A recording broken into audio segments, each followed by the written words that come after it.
Eu não sei, acho que a Isa teve também essa mesma percepção, a gente está tendo, na verdade, essa percepção de que aproveitou-se dessa situação ou junto com essa situação criada dessa pandemia, uma vontade muito grande desses governos mundiais, dessa tecnocracia toda aí, de atacar frontalmente a religiosidade do povo, de atacar a igreja, né? Inclusive com determinações para regular questões de recebimento da Sagrada Eucaristia, de acesso à missa, como se isso fosse um novo normal.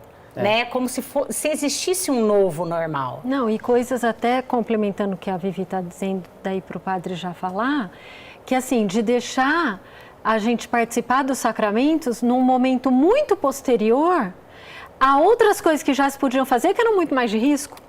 Né? Como, por exemplo, quando a gente vai, né? Assim, eu vou até dar o exemplo, não é que eu estou dizendo que não deveria ter liberado, não é isso, mas, por exemplo, você vai numa lotérica, você vai num mercado, são coisas que às vezes não tem como proibir, porque é da vida da pessoa. Então, mas tem que ser da vida da pessoa o acesso aos sacramentos, né, Isa? Isso. Aí a gente vê que, assim, a praticidade é facilitada, né? Então, acesso ao mercado, à lotérica, à farmácia. Agora, a igreja não, fecha tudo. Sim. Né? Fecha tudo. É como se não fosse essencial. Não é essencial. A gente tem que entender, a gente não pode ser ingênuo. O mundo não gosta da igreja. Né? As emissoras que não são católicas, os poderes, os políticos, via de regra, não amam a igreja. Né? Temos as exceções de sempre, graças a Deus. Mas houve um tempo, creio que até a cristandade, onde a igreja estava junto com os poderes, né? Influenciava os poderes, os reis, os imperadores, os governantes, e havia uma certa harmonia. Esse nível de opressão que nós temos hoje, pode conversar com qualquer especialista em Idade Média. Não havia sobre ninguém que morava e vivia naquela época do século XIV e XV. Hoje, um governante de um país eco qualquer tem muito mais controle sobre as pessoas do que um senhor feudal lá na Idade Média. Isso é histórico, basta você pesquisar lá. Né? E desde que o mundo botou para escanteio a influência que a igreja tinha sobre ele, não é a boa influência, há esse embate.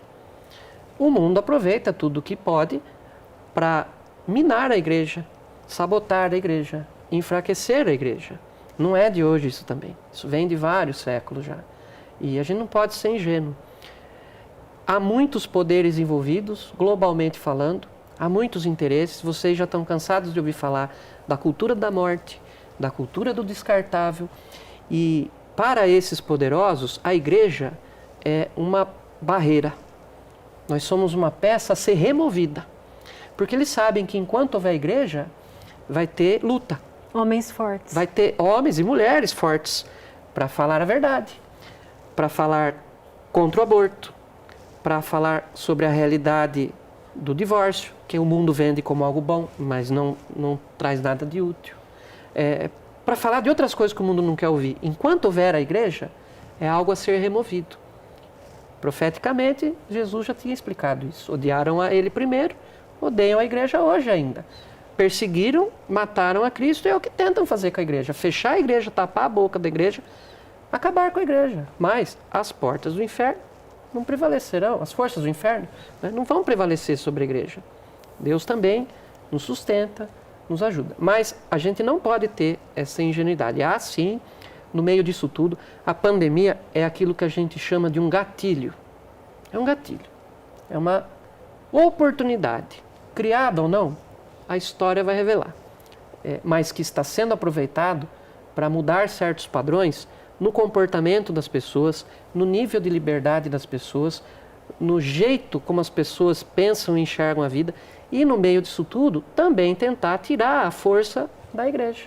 Menos mal que, durante a pandemia, nós temos aí as emissoras de TV católicas, temos as redes sociais, muita gente fazendo live, para fazer grupo de oração virtual, terço virtual, para cantar, para rezar junto.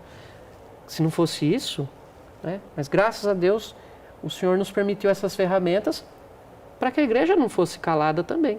Agora, essa situação pandêmica, tudo isso que a gente tem vivido nos últimos meses, nós também temos que entender que deve ser algo que tem data para começar e terminar. Só nos foi dada a data de quando a pandemia começou. Quando que vai acabar? É. Né? Padre,